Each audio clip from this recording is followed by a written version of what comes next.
Hello, welcome to Now Tell Us. Now, this is an episode that is an interesting episode. Now, for you who may not have seen Now Tell Us, is a new show that brings us stories. If you have a story to inspire or educate us, or a subject that you would like to highlight on this show, you're welcome. And today we have a guest with us who has an interesting story.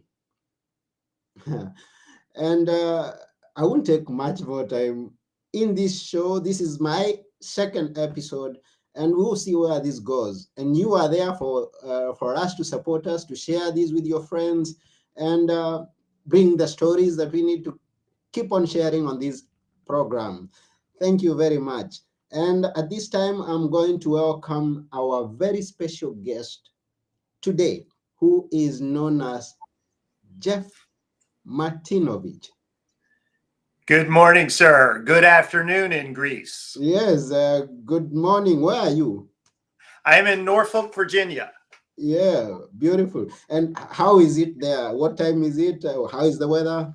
Let's see, it's about 10 in the morning and it's pretty chilly today. Okay. Now, welcome to Now Tell Us. And you're going to tell us some stories. We are interested to hear some stories. We've been with you before. There is someone who may not see you as a new person on this platform, but we were discussing a book that you've written. But you have a bigger story than just a book. And this is why we have you on Now Tell Us. But we'll assume that we haven't seen you before, and you're going to tell us where you were born, how you've grown, and what you do. And I'm sure we are going to have a great ride here on Now Tell Us. And now it's your time to tell us. Welcome. Thank you. Thank you, Anthony. Well, I guess I do have a little bit of a different story that I would hope most people do not go through. Yeah. But again, as the book says, we build our character and we learn so much more during the troubling times, during the Mm-hmm. challenges, than we do during the easy life times. Mm-hmm. So it really kind of is a little bit of a blessing in disguise. But in a real quick intro, I was grew up in Ohio in the United States, went into the military through the Air Force Academy, got into finance and a MBA at William and Mary, and was in the first Gulf War. But then I was able to get out and start an investment company. And through a lot of luck and a lot of hard work, was able to grow it to $1 billion business and 100 people and in 48 states and in 5 countries. And we had a lot of success because I hired a lot of people much smarter than myself. Mm. That's the trick. Yeah. And when 2008 financial crisis arrived, that was just a really terrible time for everybody, of course.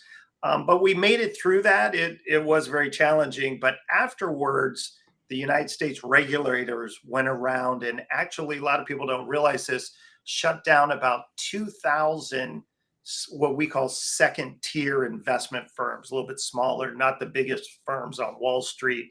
Mm-hmm. And they would allege all these nefarious dealings. And we had an insurance company, a mortgage company, asset management, investment banking, but we also had 3 hedge funds. And Mm. that was the time when Bernie Madoff came out and that terrible story of losing $50 billion. And so anything named a hedge fund, was instantly became the worst thing on planet Earth. And so the regulators alleged that we mispriced one stock in one of our hedge funds, which was like 0.2% of our assets. So Mm-hmm. not really even on our radar screen. And our fleet of attorneys and fleet of CPAs and accountants all said that nobody had done anything wrong. And I knew none of our employees had done anything wrong, do that. And so I had this time in my life that I had to make a choice. Mm-hmm. And um, my father always had taught me, do the right thing simply because it's the right thing to do. Mm-hmm. And And I had taught that to my son. And so, we went back and forth about this. And of course, it's the scariest time of your life. And I finally made a decision that if I don't stand up for what I believe in, stand up for my people, my company, and myself during the hardest challenge of my life, well, then everything I had taught my own son would mean nothing. Mm-hmm. And so I decided I'm the only crazy person in the United States that rejected three separate plea offers from the federal government and decided to go to federal trial against the US government. Mm-hmm. Little did I know at the time that 98.5% of those end in convictions. Um, so we spent 5 weeks trying to teach the jury about hedge fund accounting and very meticulous type of financial data. And the prosecution was much smarter than us.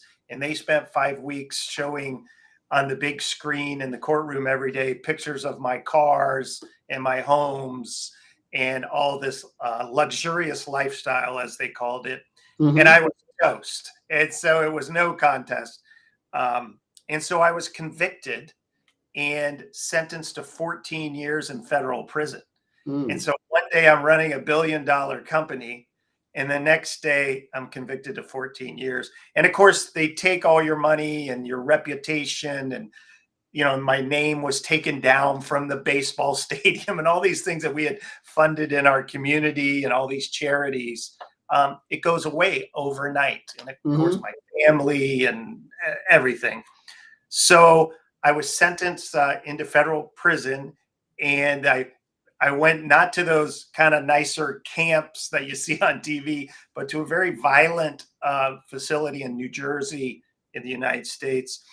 And I had a choice. I had a choice was to give up and Mm-hmm. it and lie on my metal bunk for 14 years, or I could try to reveal the truth, try to fight, try to get back, and try to fix this, not only for me, but for our shareholders, our employees, our charities, everybody who was hurt through this terrible process. Mm-hmm. So I took a job in the prison law library, and I started helping 300 other inmates with their cases. Mm. And by a lot of luck, again, I was able to teach myself federal criminal law very little, but by sending in over 500 motions and actions using a number 2 pencil and a manual typewriter, I was able to have the decisions reversed twice, and 2 federal judges were removed from my case. Whoa. And then I finally made it home. The bad part is it took me 7 years to accomplish all this. Mm-hmm. I finally made it home about 2 years ago, and then since that moment, have been rebuilding our lives, and a whole long list of miracles have happened to me since then. Mm. But it's been quite a journey. Whoa. That's quite a story. You It's quite a story. don't get that every day. Yeah, yeah, oh, sure, you don't get that every day. From a CEO, and not only down, but you go below. I mean, we've heard of stories who have been up there and they've come right down. But when you're talking of someone who's been there, come down, but then went under, going into a prison from a CEO, that's not everything you hear. I mean, it's not, you don't hear that every single day. So it's quite a I do. story. I describe that point as being at the bottom of the ocean Mm-hmm. and looking up and thinking you'll never make it back up to the top because it just seems so hopeless. Mm. Yeah, yeah. For many people, it could be hopeless, and for many people, that could be a point of giving up and just doing some bad. I mean, taking on some bad habits and maybe taking some bad actions that could turn you into. I mean, that could make you extinct from the face of the earth. Right. But Correct. you chose a correct path and you came up here to tell us a story that you've been through that could inspire someone out there. Now, you mentioned something of when you were in prison and the actions that you took. you took a chance and the opportunity to help someone out. I like that. Right. It is so true about the laws of attraction Hmm. and how when we serve others, not only are we hopefully doing the right thing, but it can come back to us 100 times over. Yeah. And yes, that's really how it happened. I started helping out all these other inmates, so many of them Mm, that had never had any resources and didn't have anybody to help them. And we found out there was just so many problems and so many wrong things that happened. mm, So we started filing new motions, trying to help them, and I learned how to do it all by helping them. And again, in this environment, you have very small percentage of success, but we did get a couple little lucky breaks, a couple success to help these people. And by doing that, I really learned the law, and much more than I ever wanted to. And I learned what had happened to me, and I learned all these things from being a CEO to being where I was. That, boy, I wish I would have known all that ahead of time. mm, I do a lot of speaking and consulting right now for CEOs and business owners and entrepreneurs about, man, here's the 42 mistakes that I made. mm, Let me help you not make those mistakes on the way up. mm, And let me help you if somebody comes knocking on your door tomorrow. Let me tell you, here's all the mistakes I made then also. Because the mm. one thing that we see in the world is, these kinds of things can happen to anyone Yeah. any day. And so I was very naive to do that. But by helping these other inmates, and there's some incredible perceptions and misperceptions and conceptions that you learn through life. But when you sit down with these other people in that situation, it's a very rewarding path Mm, to help them. But yes, I was then able to send in over 500 motions myself. And again, 99.9% of those were denied, were rejected. And so you have to, I would give myself one day to pout and be depressed and have despair and mm, lie on my metal bunk. But then the next day, we had to get up and put one foot in front of each other and do it again. mm. You know, I liken your story to a story I very much love from the Bible called the story of Joseph. And Sure. the very best part I like is that, and this is something that I've said before, that if you want your dream to come true, you've got to be out there helping others, people's dreams become a reality. Now, the point where Joseph helped interpret the dreams of the baker and the Right. and the wine taster, uh, that's the point that his destiny was written. I mean, he came out from the story that was told to the king from the wine taster, but Yes. so his dream of being free became a reality because he helped other people achieve their own dreams.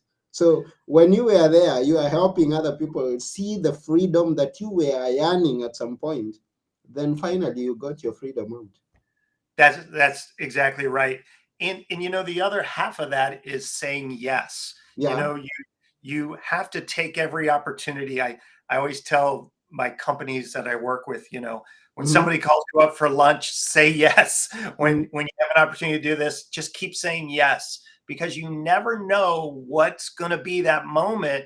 Joseph, was creating all these new relationships and taking advantage of Hmm. the opportunities that the universe presents to us. And Hmm. so many times we're scared or out of fear or we get lazy and we don't say yes. Hmm. And so I think that is the key, because especially in the legal world, in the you never know what's going to work. It's Yeah. always the thing that the attorneys all tell you that's not going to work, that's not going to work, that, but it was the things they said wouldn't work that did work. Hmm. So you have to try everything. One thing I would do to stay ahead of the depression and the fear was I got a game plan, every day gets stronger. Yeah. And I wanted to get stronger in three different ways: Mm-hmm. physically, intellectually, and emotionally. And of Mm-hmm. course, physically, in that environment, you need to be as strong as possible to ensure that you're safe. But also, as you know, physically gives us the serotonin and the endorphins, Mm-hmm. dopamine, which helps us be positive and which helps us keep going. So it's Mm-hmm. all interconnected. And intellectually, I knew I didn't know anything about what I was trying to tackle, so I had to Yeah. get smarter every day. And of course, we adopted some Siddha yoga and some meditation and all these other tools to try to keep the mind focused and Mm-hmm. keep, again, keep despair out of the way. So I knew if I just did that every day, if I got stronger physically, intellectually, and emotionally, hey, I may not save the world tomorrow, may not save myself, but it's going to be better than it was yesterday. And if Mm. we can just incrementally get stronger every day, eventually it's all going to be okay. That was the theme. Mm. Every day get stronger. Yes. Now that's Yes. a good motto for me to remember that every single day I've got to get Every day. stronger. Right. Yeah, and we say that we are not competing to be the best, but every single day we are looking forward to be a better person today than we were yesterday, in order that we may have the best of tomorrow. Correct. You know, and it has to be tangible. It Mm, has to be real. It can't just be just hope yeah. and just inspiration. You know, Mm-hmm. we've got to make a game plan and we've got to check those items off our list. Mm, In running a corporation or in trying to save our lives, you know, we have to have tangible, exact things that we get accomplished every day. We got to have that checklist. And then at the end of the day, we have to believe in some grand design. mm, We have to believe in the universe that, hey, if I do all these things, eventually I'm going to be okay. I'm a big believer of God helps those who help themselves. I mm-hmm. love your story in your book about the donkey who Mm, is in the hole and they keep throwing the dirt in and he keeps stepping on it and stepping on it till eventually he's out. yeah. That's one of my favorite parables. And I believe that's the truth. So to get through these existential challenges, Mm, we have to believe in something, yeah. whatever that may be, and that's the choice of whomever. Um, but we have to. That's how we have hope. Mm, If we have a game plan and we have hope, we know it might not happen tomorrow, and of course we know also we pray in our time, but God answers our prayers in His time. yeah. So it never happens. So I teach the people that I help through these time periods. I teach them that, hey, this is going to be 100 times harder than you could ever imagine it's going to be. Mm, And it's going to take 10 times longer than you think it will. And that's kind of, unfortunately, that's how it works. mm, But again, that's the key. If we can stay focused and stay strong, eventually it's going to be okay. mm. Beautiful. And if I may ask you, if you would be willing to drive us into that, what you teach others, and you mentioned about the mistakes. What are some of those great mistakes that every person out there, not, I mean, not dependent on whatever they, I mean, with the whatever that they do in their own life, what is the basic mistake, some of the basic mistakes that you would like us to avoid? Well, I've made so many, Mm-hmm. but I'll try to give us just a few.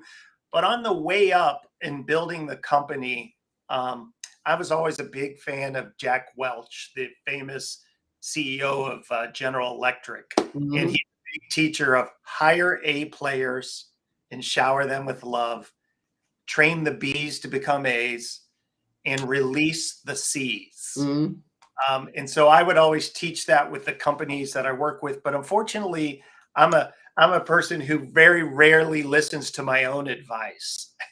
And so we would have situations where I would have people working in our companies that weren't really meeting the grade, and I kept them on for periods of time and periods of time, just, because you want everybody to love you, you want everybody to be happy. And Yeah. really, that's where some of these problems actually, began and emanated from. So I should have been a stronger leader, Mm-hmm. and remove the people from the company that needed to be removed. But it all went based on, I was very naive about, when the government knocks on your door, or the regulators. I was always of the viewpoint, hey, we're trying to save the world, and we can save the world better with $1 billion than Yeah. without it. And so I never really understood the peril that I was facing. So I help business leaders in the States right now understand that when you become very successful, you become a target. Mm-hmm. And it's not really, politically correct to talk about that way today in the world, but very successful people become targets, and they need to be very sensitive to everything that's done in the work, in the company, in the organization. They have to understand that every single phone call, voicemail, text message, email, Mm-hmm. one day be in front of not only regulators and prosecutors, but a jury of their peers. And so it's this very unfortunate, world of being much more prudent, not to, hopefully not all the way to cynical, but I try to help our clients understand the perils of running a successful organization, and be much stronger in about how the company and their assets are protected, and much stronger about making sure all the policies and procedures are in place for when they knock on your front door. Hmm. Now you talk about, I mean, those the emails, anything that goes out there, and the videos that go out there, and at this point, you brought it back to me that there's something going on today on the internet that is very vibrant of one famous actor slapping a comedian. Exactly. Last Slapping night. a comedian. Now, Yeah. because of a bad joke. And as I'm reading it, they are talking about a joke that happened yesterday, but the people are very quick to go back some uh, 5 years back, about 7 years back, and draw a bad joke that was thrown out there by the same comedian to the same recipient. And Yes. wow, now we are talking of yesterday. We are not talking about. I So know. the I know. out there in the internet, people are able to go back and draw things that you could not have imagined. And not only Right. that, even in companies, in organizations, any little thing that you do today could be could play a very big impact in your Right. organization tomorrow. That's exactly right. And I know Mm, when we went through this, we had to submit like 188,000 emails to be reviewed. And people don't realize that that will happen. Now, I was also scared to death, because you'll read in the Wall Street Journal many times, this terrible email that some investment banker said, because, they don't realize they're making jokes and all those things. So I was scared to death that there would be some smoking gun email that makes us look terrible. Now, fortunately, there never was. okay. Um, but you're right. People don't realize, people today will send an email, send a text, send a joke, whatever, and they have no idea that that will show up Mm, somewhere down the road. So we do teach our clients, first of all, do no harm. Don't do silly things like that, because that will eventually show up. mm. Yeah, it will. It will. So you better be careful what you do today because it can influence and affect your tomorrow. That's Although the mistakes that we make, we still have to keep on going. Jeff made many mistakes, but he still lives on, and he has got a bright smile on his face, and he's moving on. Well, I think that's the key, and certainly when there were so many people that got hurt when our Golden Goose was shut down. Mm, Uh, that normally, you have this great shame and regret and guilt, which of course I have gone through all those many steps. But at some point, I think I learned in the sports and in the military that, you have to fix the problem. mm, Depressed, showing regret, shame, guilt, all those kinds of things. Um, but at some point, you have to fix it. You have to find the solution. And mm-hmm, the dichotomy is if you don't try to save yourself and make you as strong as possible and get out of bed every morning, you're not going to have the strength or the courage to fix it because you're living in fear and you're mm-hmm, running away. mm-hmm, And so at some point, one of my favorite commercials is a Marine Corps commercial that always says, "Which way would you run?" mm, And I think that's what it's about. So listen, I may look like I have a lot of energy and happiness today, but there's many mornings, that certainly I've had to slap myself to, put one foot in front of the other. And mm-hmm, I've been incredibly fortunate for my and beautiful wife and family that have supported me, and this great circle of friends and business associates that have hung with me and supported me this whole way. So I'm mm, incredibly lucky. But I think the key is I also try to help others deal with living in an environment where nothing makes sense to you. When mm, you go through these black swans where the whole world gets turned upside down, what you thought was true is false. What you thought was reality is not. mm-hmm, And you have to build an inner core that you can function and try to be successful in an environment where all the rules have changed on you. What I believed the system was about, what I believed how truth and false worked, went like this. mm, And so everything I believed in got turned upside down. And so you have to say, hey, the rules of the game are different now. What I thought was right is possibly not. And now I have to try to win at a new game. mm, And so it's a very weird dynamic that a lot of people get frozen, they get paralyzed by that fear. And so we have to expand our brain to say, whether I think it's right or not, these are the rules I'm playing in now. And the mm, only way I'm going to try to be able to win is if I adapt myself to play in that environment. And so mm, that's a big metamorphosis for a lot of people.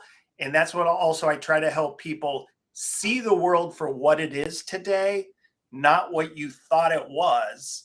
And that's the only way we can win that game. mm. Beautiful, beautiful. Now you go into prison 7 years and then you come out, but you're not quite out. Right. So, how is that? It's a weird way to live. Mm-hmm, Um, it is a weird way to live where, certainly we believe the goal is to people that come out to have a job, rebuild their families, do all these things, pay taxes, make the world a better place. mm, Unfortunately, um, so much of the system is designed to just put you back in. And so it's very difficult to get the job. It's very difficult to get a driver's license. It's very difficult. Um, you People call you all day and all night checking in. If you miss a phone call, all these terrible things that I've experienced through this process. It's we say it's about rehabilitation for these individuals that have gone through this, but there is zero rehabilitation. And so certainly one of my life works moving forward is to not only make, my own situation a lot better, but also to try to help reform that system. And I know mm, it's, been going on forever, but it truly is designed and implemented not to help people rebuild, do all these great things. And so what the system doesn't understand is the exponential effect of just one person being out doing great things, the family, the exponential effect of making $1, then the store down the street makes more money, then their children go to school, that all of these exponential things that can happen in a positive environment. So it's a very strange way. I'm incredibly fortunate to be out, to Mm-hmm. be here. People have been so good to me. And so I'm going to try to pay that forward and help the system get better and better at accomplishing the objective.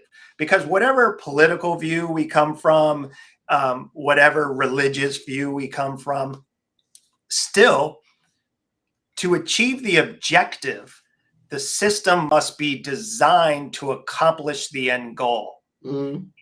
And so many things are in place that accomplish the opposite. So regardless of how we believe in it, it's our dollars at work and our society at work. So we should try to achieve, the end result. So Mm-hmm. there's a ton of work to do.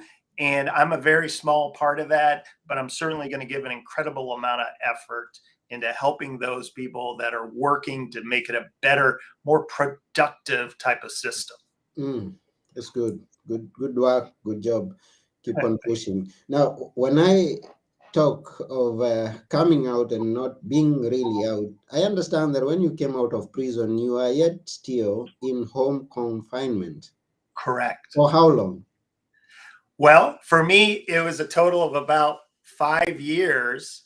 So I have a few years left if no changes happen. Mm-hmm.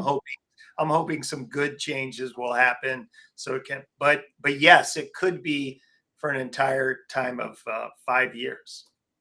Oh, that's beautiful. Because, and the reason I say beautiful is that I cannot imagine you're so fired up and you're talking of achievements that you're making, and anybody could have thought that now, since you're teaching people out there, and if I had right, you already have a company running, but from home. We do. We have many projects in the works. I was very fortunate that the day after I came home, many of my previous friends and business associates came and said, "Oh my gosh, we got this, and this. We need to work on together."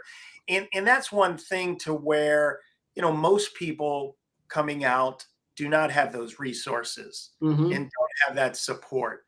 So Mm. that's where I would love to be able to implement more for them, because again, at the end, everybody wins. Yeah. It's just crazy not to do that. So yes, my family, my adult son works with me every day now. Mm-hmm. Uh, my the one story I think is that even at my incredibly advanced age, we have a brand new baby, little Carly, who's 6 months old. I Yeah. mean, all these incredible things have happened. Mm-hmm. Um, so yes, it takes a village, and there's a lot of people that have helped me. And at the end of the day, we got to get up early, and we've got to be positive, and we've got to just do as much as we can to make it this much better tomorrow. And again, when you look back, it's hard to believe all this has been accomplished. Oh, quite a story. There's a part, I don't know how comfortable you are talking about it, that now you are out of prison, you are in home confinement, and then back to prison. Right. Tell us a bit about that. That story, real quick on that was, yes, one night, and this has been in many papers, so I can't speak of it, but one night I Yeah, missed a as much phone as call. you're comfortable. Yeah, it's been in a couple national magazines, Mm-hmm. but one night I missed a phone call, a check-in phone call, totally my fault. And the cable had gone. We have to have a landline for the phone system, and the cable had gone out, which it periodically does. And I missed a phone call, And although my ankle monitor said I was at home the entire night, Mm-hmm. all these things happened because I missed the phone call, and they ended up sending me back to prison. So I had been home about a year. My wife Ashley was pregnant with our new baby girl, and all of a sudden everything blew up again, and I was back. And then again, by another miracle, these companies that I work with, and fortunately we had done real well for them over the last year, rallied the troops, and a whole bunch of people came to my rescue, came to our rescue. And after 2 months of traveling around the country and going to 5 different jails in Oklahoma and Mississippi, they reversed that decision and sent me back. But otherwise, I would have been back in prison for like 4 more years. So just, missing that phone call can be a terrible tragedy, happen all over.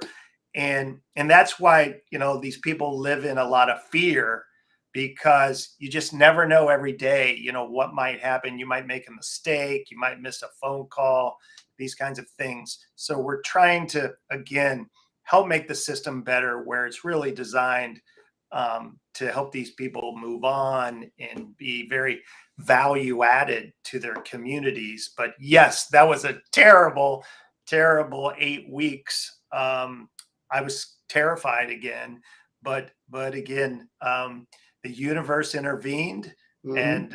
and we made it back home. Mm. And we hope we don't make another mistake soon.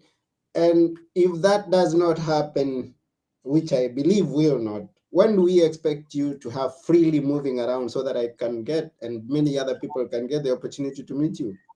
Well, that would be it. So like we have about 2 more years of this, but I think I'm pretty hopeful that there will be some changes and there will be some fixes, that we it can be sooner than later. Um, and so yes, that's true. I've never been to Athens, Greece, so I would love to be there. Um, and yeah, I'm able to travel around and go to work during the day, and they treat me very well. So I'm very fortunate. So we're getting a lot accomplished right now, Mm-hmm. and so we're just trying to keep doing more and more each day. That's beautiful. I like the fact, this one fact, that you're so passionate about talking of a zero point 0.1 success rate. Yeah, Give us more insight into that. 0.1% success it's rate. terrible. Excited about it. Now, most of us want to have 100% success, or Right, at most 80% success rate, but you're talking about a zero point 0.1 success rate. right. When you're doing all these legal motions and trying to fix your situation, each time you get a response back from the courts, it's denied, denied, denied. And maybe an analogy is when a writer is writing a book and they're sending it out for a publisher, there's these million denials. I Mhm. was a rookie stockbroker many, many, many years ago, and I remember just all the denial and the rejection, and I think that actually helped prepare me for these times. But the people in sales, the people that accomplish incredible things, they have so many failures and so many denials, and especially when the percentage is so high. My key was, as I kind of mentioned, I'd give myself one day to pout, be upset, be angry, have despair, be depressed. And then tomorrow we got to put that behind us and go again. Mhm. Um, Coach K, the great coach of the Duke Blue Devils basketball team, now in the Final Four, he says, next play. After your mistake, let's go. You got to put it out of your brain and go next. And I have a chapter in my book called On Brain Compartmentalization, as I Mm. call it. You've got to take all that fear and rejection and you got to put it over here. And it's the only way that you can carve off enough of your brain during the day to be productive and to be aggressive and be assertive and do all those hard A items on your checklist. Because if not, this all bleeds over and you're scared all day and you have fear and you have guilt and you have regret, and it controls our life, as we know. Mm. But you're right. Some goals are, there's such a low percentage chance, and everybody's going to tell you it's impossible. Mm-hmm. As you know, I had people for 10 years telling me this is impossible, impossible, impossible. You can't do this, can't do this. And by a miracle, we did. So now we're going to take all those disadvantages and turn them into advantages. I Mm. would have never got to meet Anthony if I had never been through this terrible story. And Mm-hmm. so I really believe that not only can we survive, but we can then thrive because of the terrible journey we've been on. Mm. Oh, beautiful. And you talked about something you've written in your book. Now, for those of us who may not be aware that you've written a book, tell us about your book. 2 minutes. Our last published book is Just One More, Mm-hmm. The Wisdom of Bob Vukovich. And it's on Amazon Books mostly. And my website is www.jeffmartinovich.com, where access to all those things. But Bob is a mentor, and I'm always asked, like, is Bob a real guy? But Bob's really an amalgamation of so many mentors that I was fortunate to have in the military, in sports, and in business. And Bob takes young Cole Johnson under his wing at the bistro happy hours every week, and he teaches them life lessons, Mm-hmm. and some tangible, some intangible.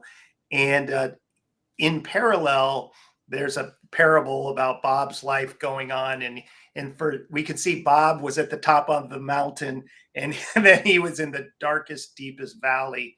And so while he's helping young Cole learn all these things in life, the question is Bob going to maybe learn more and learn enough to get back into that competitive game of life? Mm. And as you know, many times the teacher learns more than the student, and so it's all these life lessons and helpful tips for actionable takeaways for our reader.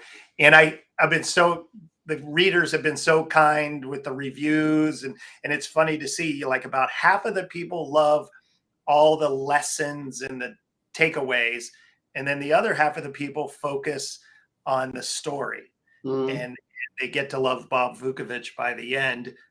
So we've been so fortunate with that, and we have a couple other books in the series that are in production right now, and so hope to keep helping people with those stories. So, at what point did you start writing, and at what point was just one more written?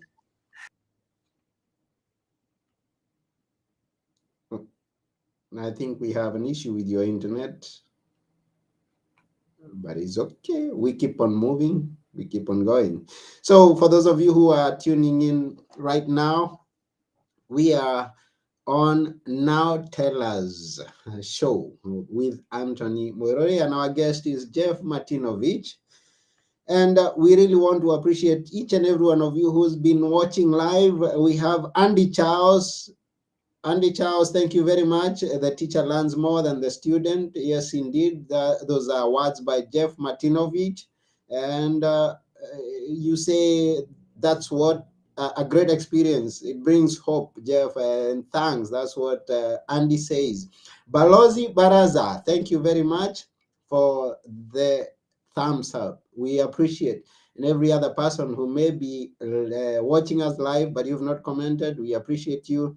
And those of you who may get to watch us later on with the recorded version of this, we really appreciate. And we've been having Jeff on our show, on Now Tell Us show. If you have a story that you'd like us to share on our website or on our show, you're welcome to send us some request, and we will see if it is a good fit for our show. And remember to share this show with all your friends. And what a show, what a great guest we've had today, Jeff Martinovich, who's shared with us some insight, a great story of his life, and giving us hope of a tomorrow.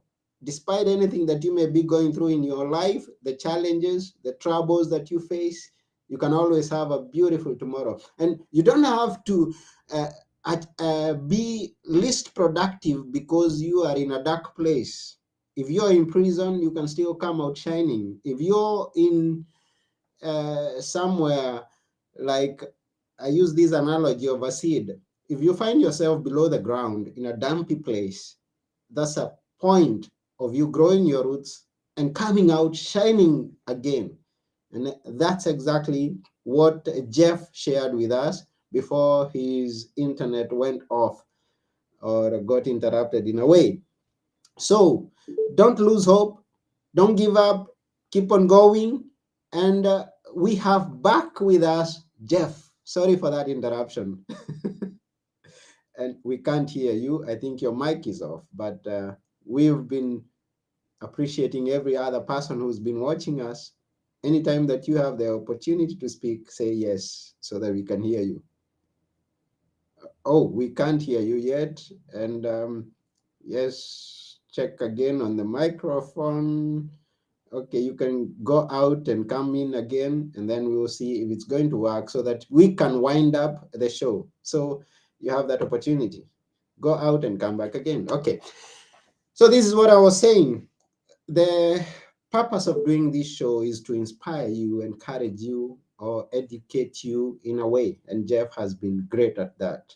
Can you hear? Can you speak now, Jeff? We still can't hear you, unfortunately.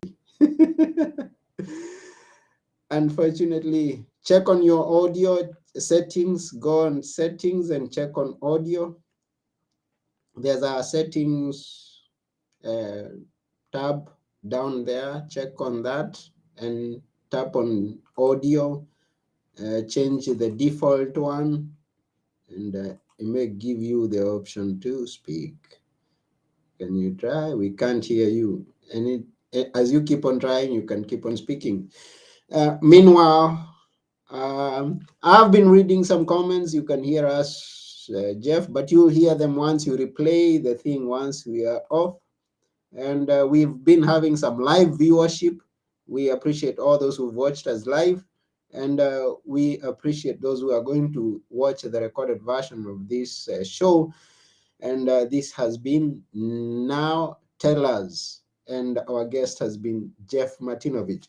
I think, because there's always a reason for something, I think this has occurred so that we can have you back for a second episode another day. So at this point, because it's been a challenge to bring Jeff back on air, we are going to end this show. But Jeff, you shared with us so much that is so inspiring and so beneficial to every viewer of our episode. So we really appreciate you very, very, very much. And we are looking forward for the next episode sometime in the near future. Thank you very much. And to the viewers, bye for now. And thank you for watching. And God bless.